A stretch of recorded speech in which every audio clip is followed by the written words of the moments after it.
Good morning friends, मी Swapna Bhagyesh Kulkarni. Welcome आहे माझ्या चॅनलमध्ये भाग्येश मेमरीज. आणि यामध्ये आज मी तुम्हाला दाखवते आमच्या मागच्या आठवड्याचा टूर, जो पुणे टूर होता. मी, माझ्या सासूबाई आणि माझं लेकरं, आम्ही 4 जण मिळून गेलेलो पुण्याला.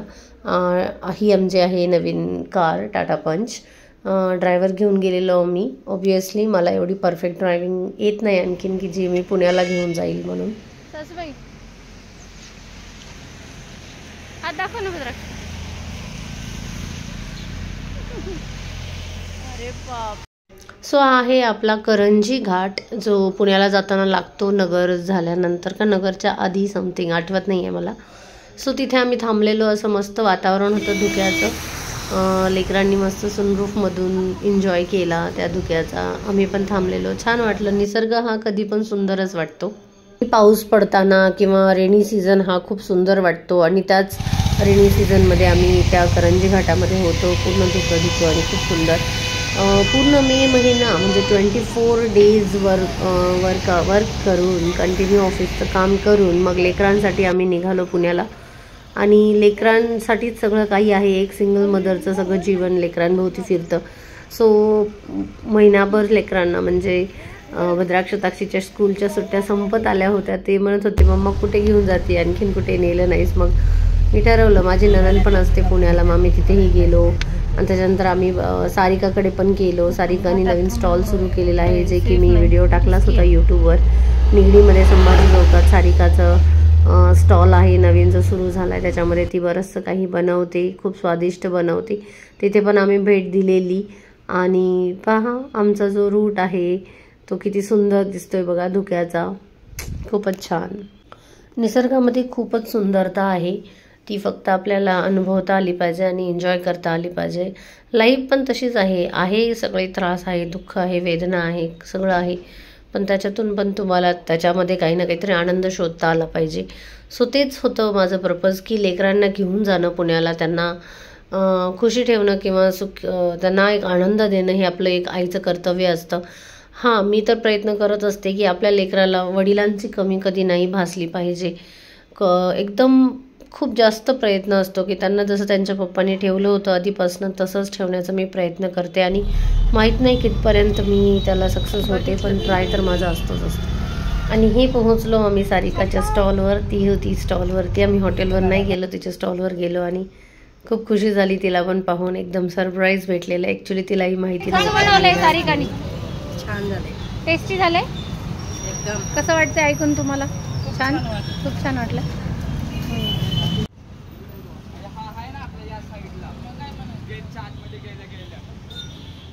हे पालक पराठा का?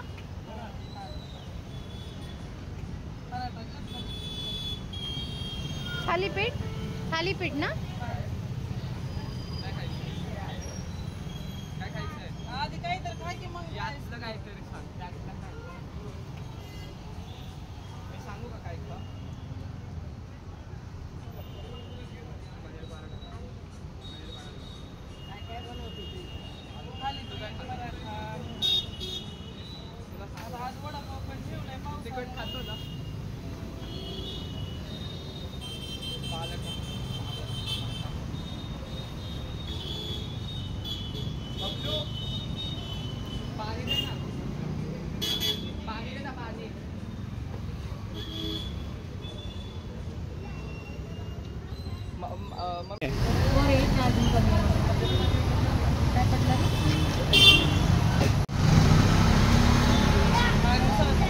आता माझा सारिकाच्या रेणुकाई स्टॉलवर आम्ही तिच्या बनवलेल्या पराठ्याचा, अजून थालीपीठ, मूग भजे यांचा आस्वाद घेतला. खूप खूप टेस्टी होतं, खरंच खूप टेस्टी होतं. आणि सगळेजण अवश्य जा तिच्या स्टॉलवर. मॅडम, थालीपीठ, पराठा, मूग भजे कशाचं काय रेट आहे? थालीपीठ 40 रुपये, अच्छा, पराठा 50, पनीर हो का? पराठा 60, हां, मूग भजी 30. अच्छा, बरं, ठीक आहे, चालेल. आमच्या सासूबाईंना काय खायचं विचारते आणि मग सांगते. काय खायचं सासूबाई तुम्हाला? बोलू का थालीपीठ? बरं, थालीपीठ. हां, त्यांना आणखीन एक कर म्हणे थालीपीठ. हे कस्टमरला आणखीन एक पाहिजे तुमच्या. मला काही गरज हां, त्यांना दे आधी. आम्ही पाणी अगं आम्ही गाडीत बसलेलोच होतो. डोंट वरी. काय पाहिजे तुम्हाला दोघांना?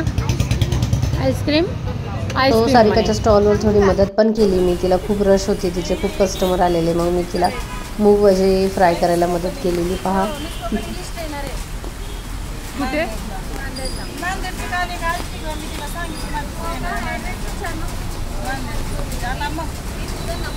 हो, हा व्हिडिओ आहे आमचा नेक्स्ट डे मॉर्निंगचा, तिच्या हॉटेलवरचा. निवांत सारिकाच्या हातचा चहा पिण्याची खूप मजा आहे. तिच्या हाताला खूप चव आहे. आम्ही तिला सगळेजण अन्नपूर्णा म्हणतो, उगीच नाही म्हणत. खरंच हाताला चव आहे. काहीही बनवू तिने खूप टेस्टी लागतं. साधा चहा असला तरी खूप मस्त लागतं. आणि फ्रेंडशिप असं नातं आहे की त्याच्यामध्ये खूप दंगा मस्ती असते. तर आम्ही खूप धिंगाणा करतो, खूप मस्ती करतो. आणि सारिकाच्या हॉटेलवर खूप नेहमी मजा. आणि हा आहे व्हिडिओ आमचा इव्हिनिंगचा, जेव्हा आम्ही CNG फिल करायला पेट्रोल पंपवर घेऊन गेलेलो कारला. सारिकाने रूट सांगितला आणि मी कार ड्राईव्ह केली पुण्यामध्ये. सो पुण्यामध्ये कार ड्राईव्ह करणं हे खूप डेअर होतं माझ्यासाठी, पण मला ते करायचं होतं. आणि सारिकाच्या गायडन्स खाली म्हणजे सारिकाने रूट सांगितला आणि त्यानुसार आम्ही गेलो CNG फिल करायला. आणि CNG फिल करून आलो. पण मी, भद्राक्ष, ताक्षी, सारिका, बस आम्ही एवढेच जण गेलेलो. येते वेळी रस्त्याने सुरू झाला पाऊस आणि पावसामध्ये मी ड्राईव्ह केली पुण्याला. खूप मजा आली. म्हणजे रस्ते माहीत नसताना पण गाडी पुण्यामध्ये काढणं हा खूप मोठा डेअर आहे. पण खरं आहे, माणसाला वेळ आल्यानंतर सगळंच शिकतो माणूस. सो असंच आहे, जेव्हा आपण आपल्या दुःखातून वाट काढण्याचा प्रयत्न करतो तेव्हा देव पण आपल्याला वाट दाखवतो. सो प्रत्येक सिंगल मदरला मला हाच मेसेज करायचा की तुम्ही तुमच्या लाईफमध्ये ते सगळं करू शकता जे तुम्हाला करायचं आहे. फक्त तुमचे प्रयत्न फार गरजेचे आहेत. जे की मी खूप घाबरायचे कार ड्राईव्ह करायला, ते मी आज पुण्यात पण ड्राईव्ह करते आहे. सो डोंट वरी सगळ्या सिंगल मदर्सला की तुम्ही नक्कीच तुमच्या डेस्टिनेशनपर्यंत नक्की पोहोचाल. कुठले पण कार्य करण्यासाठी अडथळे तर येणारच आहेत, त्याच्यासाठी तुम्हाला त्या अडथळ्यातून निघावं लागणार आहे. फक्त भिवू नका, भीतीवर मात करा.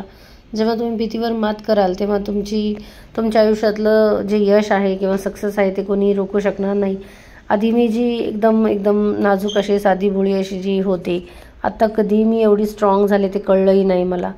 आणि जेव्हा तुम्ही स्ट्रॉंग होता तेव्हा तुम्ही तुमच्या लेकरांना पण स्ट्रॉंग बनवत असता, हे मी नेहमी सांगते आपल्या फ्रेंड्सला. सो प्लीज सगळ्यांनी स्ट्रॉंग व्हा आणि सगळ्यांनी आपल्या आयुष्यामध्ये जे गमावलं आहे त्याला कमजोरी नका बनवू, त्या गोष्टीला तुम्ही स्ट्रॉंगनेस बनवा. कार ड्राईव्ह करणं ही माझ्यासाठी खूप मोठं टास्क आहे, कारण की तुम्हाला तर माहितीच आहे का, तर कारण की भाग्याची डेथ जी झाली आहे ती कारमध्ये झालेली आहे, कार ॲक्सिडेंटमध्ये झालेली आहे. सो मला त्या कारला माझा वीकनेस नाही बनवायचा, मला तो स्ट्रॉंग पॉईंट बनवायचा आहे. म्हणून हे सगळं काही चालू आहे आयुष्यात. धन्यवाद फॉर वॉचिंग माय व्हिडिओ.